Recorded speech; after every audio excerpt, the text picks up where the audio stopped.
Hi everyone, welcome to Dave's Bonsai. On today's episode, I've got a tiger bark ficus in this big Anderson flat, and I need to do something about it.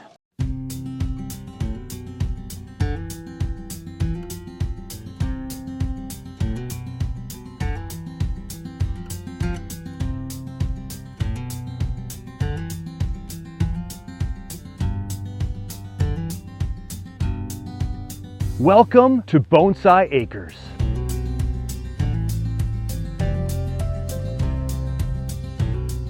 Welcome everyone into the plant room on a day where March Madness is trying to be maddening once again, and I don't mean basketball. Just about 2 weeks ago today, we had a storm and we got 11.8 inches of snow in my backyard. This system just to the south of us, we might get a dusting to a half an inch. But down in southern Minnesota, we're talking into that 6 to 10 inches again. I'm so glad it went south, and I'm so sorry for you folks south of the metropolitan area. I really am. I have a great thing to do today, and it's not working on this tree, but this will be fun too. In just a few hours, I'm going to be at a high school in the Twin Cities where a fellow Minnesota Bonsai member and I are going to work with some high school students getting their bonsai on. That's right, we are giving them a bonsai tree and a pot, and we're going to work together and create some magic.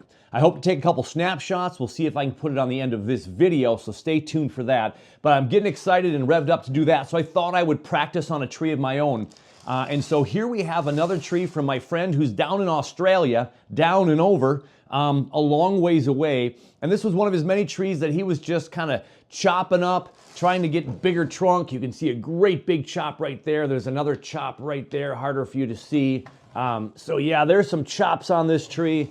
I'm repotting here in my plant room in March. It's not summertime for a tropical, but again, I have great growing conditions, and it'll be in the greenhouse in a couple of weeks and then outside, and it is energy positive. You may have heard me say that the last couple of times I've done some repots, but when your trees are pushing out new growth, evergreen trees in particular with like this kind of tropical, they don't lose their leaves unless we're over or under watering them. And hey, it's growing, it's pushing out new growth, it's in a bit of an energy positive, so I think we can go ahead and put this into a new pot, trim up a few roots, and then we'll get this thing on its way. It is a very odd shaped tree again, not unlike the dinosaur. Remember the dinosaur, everybody? Well, that's what I think Nigel saw a dinosaur in this, and all kinds of bizarreness with this tree. But, you know, that's what it looks like now. That tree will be really, really fun to see a couple years down the road and how it looks completely different, or 5 to 10 years down the road. This tree is no different. Let's get to work. So the beauty of using an Anderson flat or these colanders I mentioned last time, or even wooden boxes that I mentioned on a recent video, is they have great airflow. So the oxygen can go in and flow through the roots better than a concealed pot.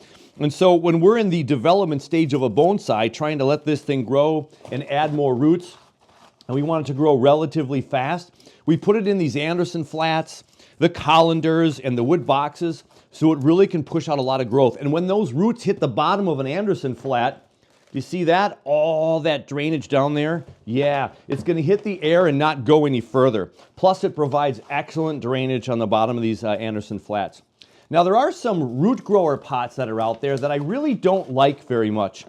The root grower pots are taller and skinnier, and they have holes along the side of the pot. Like up here, they'd have a hole and a hole and a hole. And when you water those, you have to really water them well, because the water just goes to the path of least resistance and goes out those holes. And so I don't think it waters the tree thoroughly very well. And if you're in a hurry and have a lot of trees, which you shouldn't be in bonsai in a hurry, but if you have a lot of trees like I do, maybe you shouldn't have a lot of trees either.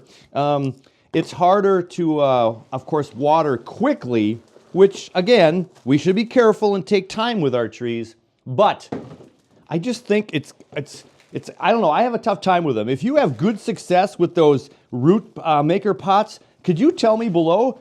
Give me some comments below to share with our viewers. People ask periodically what I use for soil. I use a combination of akadama and pumice. Right now, I am 50-50 akadama and pumice. I used to use lava rock, and I think lava rock is still a viable filler for some of your bonsai soil connections. Here's the thing with soil, and we're going to have this discussion on the Expo in July. We're going to have a panel discussion, and we're going to get everybody's 2 cents worth on soil. And the reason why I want to do that is I want to do it with this community that I've grown to love and who are very respectful with their comments and their experience. And I want people to share what soil they use and why. I want the panel to discuss their options and why, and then have a whole bunch of questions and comments from all of you out there in YouTube world and say why you do or don't like certain soils, and hopefully we can all gain some nuggets from the soil debate. So we will talk about that at the Expo, July 26th here of 2025, Saturday, approximately 9 a.m. to 3 p.m. Minnesota Central United States time, but that could fluctuate. I'm still trying to figure out who's going to do what, when, where, and why, and how, and so more on that a little bit later. I have the bulk of the soil out of here now, and we're just going to continue to pluck away at this. I might have to give this a good old rinse. I just saw a short from Ryan Neal, and I didn't watch the short in its entirety, oddly enough, and it's a short.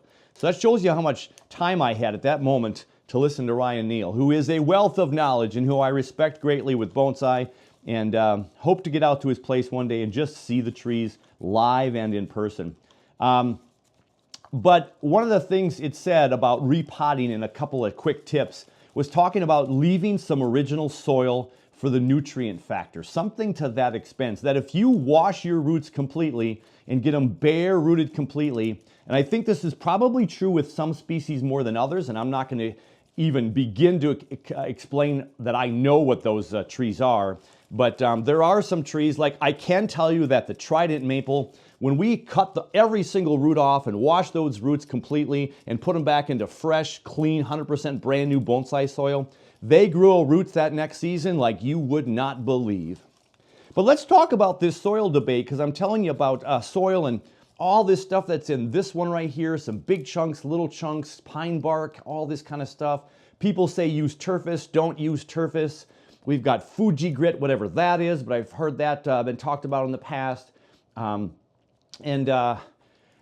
Here's what I just heard this weekend from Minnesota Bonsai Society members, from one of the professionals who comes out to talk to us a couple times a year. So this is from someone who grows bonsai for a living and trains them and does all the bonsai stuff and puts them in shows and goes around the country and talks bonsai. These are professionals trained by professionals either in Japan or from those who were trained in Japan. They're second generation trained from those folks.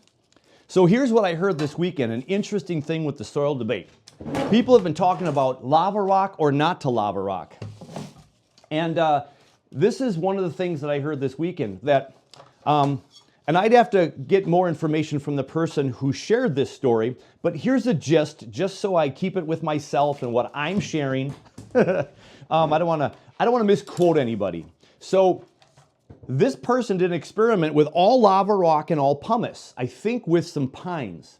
So all lava rock, 100%, and 100% pumice. The pumice grew a boatload of roots. And that's what I've been talking about.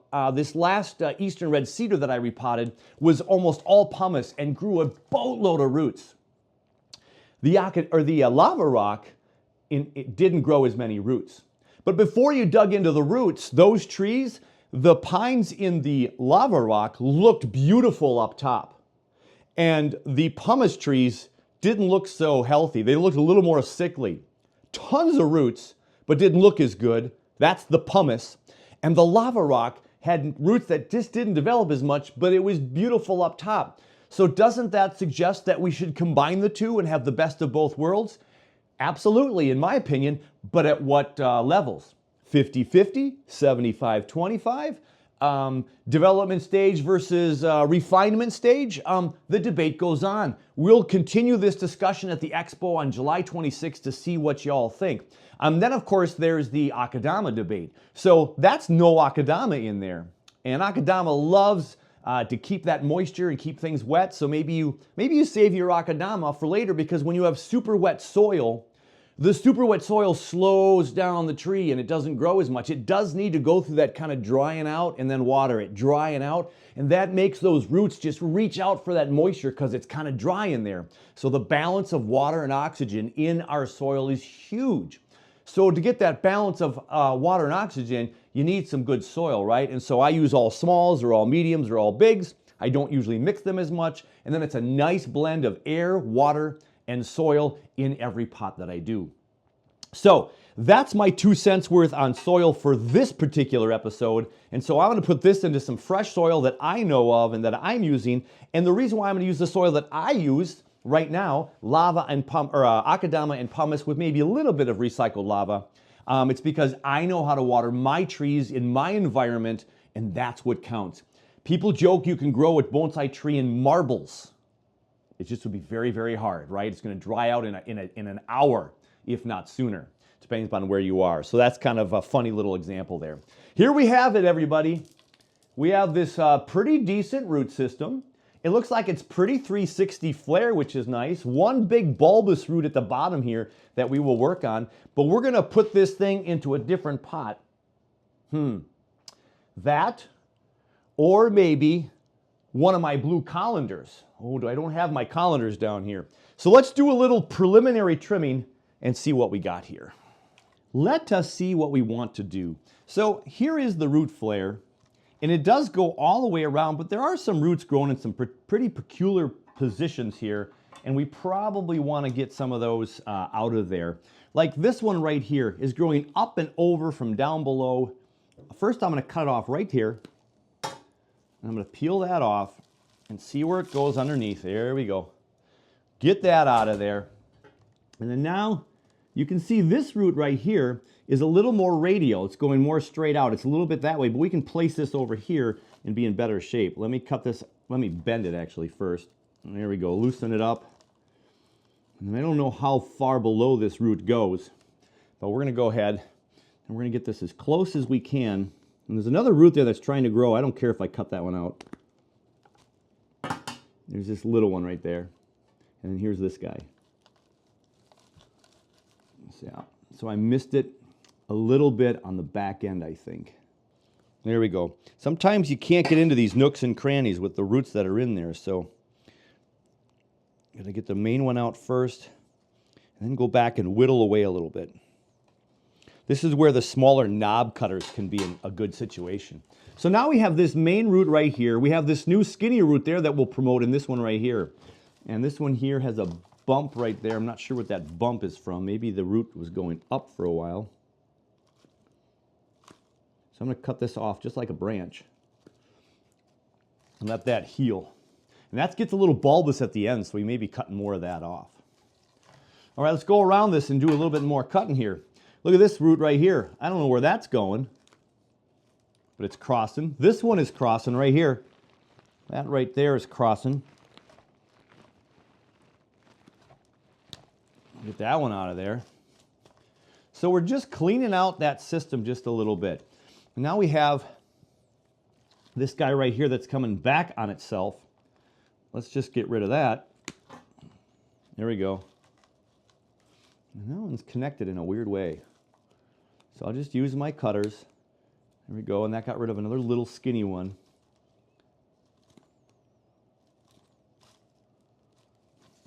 So it was just here kind of crossing over this root. Now this one goes out this way and zigzags that way, and this one comes underneath here, splits. Oh no, this one here is actually connected to that one, but it comes back over itself and goes over the root, like right there. So if I can bring this underneath here and let it grow down that way, that might be a little bit better. But here's what I'll do. I'll promote that one and cut off this big one right here. So I cut off this big bulb. Oh, and that was one of the bulbous ones from underneath. How convenient is that? Look at that bulbous thing right there. And that makes this go from thick to thinner right there, as we kind of have a root system kind of like our trees with a little bit of taper. And maybe this can shoot out some more ramification down at the bottom of this root, if I even keep that root, because this one's the one that bends over here and covers this guy back here. You know, this has a severe lean to it, right? And so you can't really see the roots down here that much, but they're kind of fun. They're kind of popping up a couple weird directions. I have this one that's on the tree here, the trunk, like it's holding the tree up. And there's also this one back here doing that. It's an aerial root. I don't know if I want those two aerial roots, here and here. This one's growing weird. I don't think I want that one. I'm going to smooth that right out of there. This tree has plenty of roots, and if we have to, we can tie this one in to hold it in place. So let's give it a profile prune.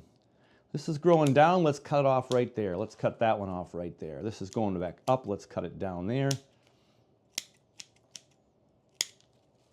Okay, just getting, oh, here's a bulbous one. We're going to get rid of that whole thing, I think. We'll cut that one. I'm making my cut so it grows down. This goes up. Let's get rid of it completely right here. This grows up. Let's cut that off right there. And got some weird wiggly ones. I don't even know if that's alive on the tips there. That one was weird. Okay, we're just making these smaller, and these go way round and way from back over there. This one comes back too. We can tuck that in the soil. So now there's the bottom of that. And there's that bulbous root right there. Let's get rid of that bulbous root, huh? That one is not one we are going to want to keep. There we go. We popped off that potato there. Yeah, there you go. Let's see if I can make sure that that's looking smooth. That is looking smooth. There's another bump of a root down here. I'm going to cut that off. Here's another bulbous root down here. This one right here cuts across the bottom. This bulbous root here is this guy right here, right there. It kind of comes underneath, kind of goes up through the top there and comes up way up here on this high one out here. And we're not going to want that height, I know that. We're going to cut this top part off. But it's going back down, and I like exposed roots, so we'll leave that for now. So do I want to cut the bulbous part? Oh, there's two bulb sections there, and this is the smaller one. Let's cut the smaller one out. Here we go. It's a big bulbous section, but it is small. Let's cut it here first. There we go. So there's a bulb, and there's a bulb, and that's the one we're going to keep. We're going to get rid of this guy. There we go. Now this one exposed itself a little bit more. Let's cut that back a little bit more. So anything growing out from the bottom, I don't want these roots right here growing out from the bottom. Okay.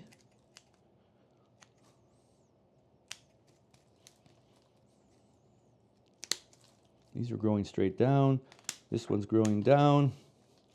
So we're flattening all this pretty darn good. All right. Time to put the pot up here and reassess.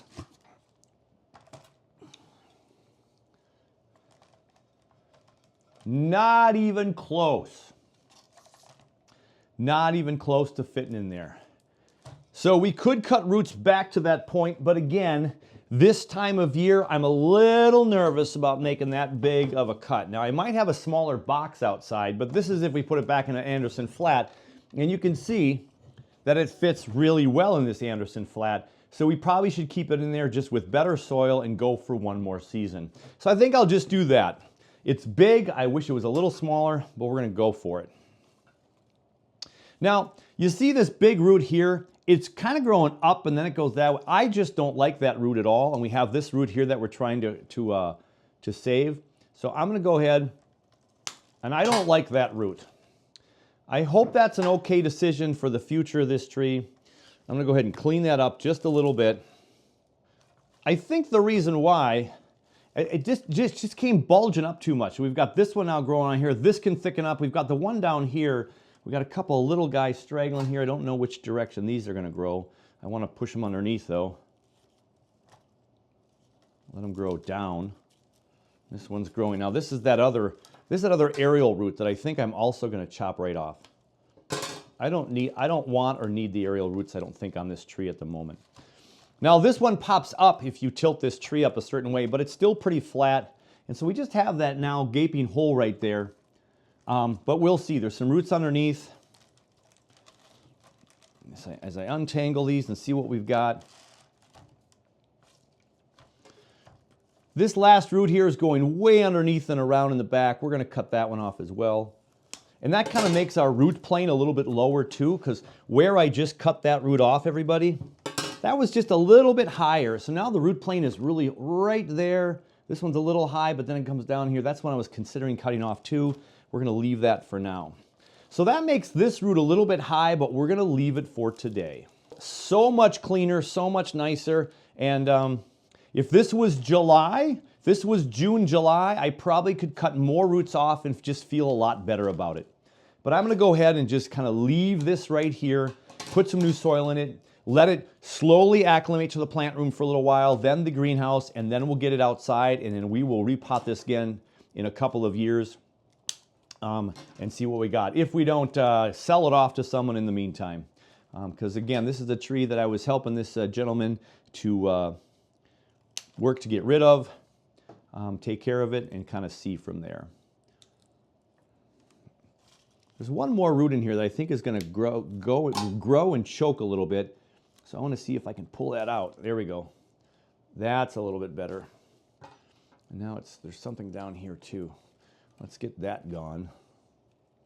Sorry, you can't see this part, but just another little root that you stumble across when you're in here close, and you take that off. Take that off to promote the other ones. Okay. Put the scissors down, Dave. When I buy my soil in bulk so I can help some club members, I do sell soil to people in Minnesota, including the club members. And when I buy in bulk, we always end up having a lot of the big size. So you can see in my hand there, that's the big size. And that's a great drainage layer for the bottom and to fill this great big pot so I don't have to waste so much of the mediums, which is really, really hard to find. And with this tree, I have some recycled soil because I have some decent recycled soil that's not too broken down, and we're going to go ahead and use that. So with this tree, we got to figure out now how we're going to place it on this mound of soil. Do we bring it more upright? Or do we keep it real low like they had it? Somewhere in between? And where is the front? Because there's a little bit of reverse taper here. It's skinny down here and it's fatter right here with old trunks. And then this big chop back here, that's obviously going to be more in the back for right now. This seems to still be kind of the front, but do I kind of tuck it in this way a little bit so we see these branches come up and give us a little bit of a hug? So once again, this is recycled soil that has not broken down that much. It's in a pot. It was from a pot that wasn't used that long. And so it's good soil, and there is a little bit of lava rock in here now too. So I hope I'm going to have the best of both worlds, right? There's a lot of pumice in here. There is a little akadama in here, but also the lava rock. So I have a pretty good mix of the three. So again, when talking to club members and we talk about the soil debate, this mixture has worked for me. My one caution about lava rock is if you don't rinse the soil in the beginning very well, you can get a lot of the lava rock dust particles to gather down by the drainage holes, and it can cause a few issues. Now this is an Anderson flat, which has all those holes at the bottom, so you probably are not going to have a lot of issues with drainage on this one, but you never know. And if you have a lack of drainage on the right side or left side or whatever you have, that could cause some issues too. So watering this thing thoroughly, letting the water drain on through is a really good thing. Get rid of that dust and powdery situation. Now we have a really balanced set of soil in here. Bigs on the bottom, mediums on the top, and this is repotted and looking really nice. Now we don't see any of the exposed roots anymore like we did before, but this is going to be down in the soil and I think going to do some really good things as we come into this new growing season. Got some water dripping on my table. So let's quickly talk about the Expo before I have to go and work with the kids in Minneapolis. We're going to put some trees into some pots in Minneapolis. I'll take some snapshots. So stick around. When I edit this later, I'll add the snapshots from those trees. I don't know if I can show the kids' faces on TV, but I will show their trees. We'll get a couple of snapshots, hopefully. And in regards to the Expo, if you want to be a part of the Expo, remember, connect with me and you can make a little video if you've got a channel. Or if you just have a tree, we're going to take snapshots this spring and summer. You're going to send me those. Tell me about you, where you are, the tree, why you like it, the story, what it means to you, all that fun stuff. Send everything to bonsaiacres@gmail.com. That's bonsaiacres@gmail.com. And we are going to have a wonderful time on July, I almost said August. July the 26th, the big live stream Expo on YouTube. I hope you can join us. Somewhere between 9 a.m. and 3 p.m. Central Time, United States. We'll get all parties involved and see what we can do to make it convenient for most people. We'll do our best. All right, I got a high school to go attend to and work with some students. I can't wait. Take care of you, take care of your bonsai, and we'll catch you very soon on the next one, everybody. Make sure you stick around for the pictures.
Welcome to Bonsai Acres.